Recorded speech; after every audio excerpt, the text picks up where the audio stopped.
వజ్రంలాగా నన్ను ముడేస్తుంటే ఈ నిమిషాన నేను గతంలోని ఆ కలల్లోనే ఉన్నా.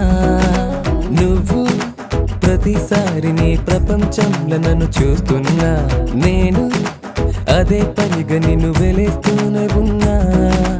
నువ్వు నన్ను కడలిలోని ఆ కెరటమల్లె విడిపోకున్నా. నేను ఒక మనసు లేని శిలలాగా మారినా.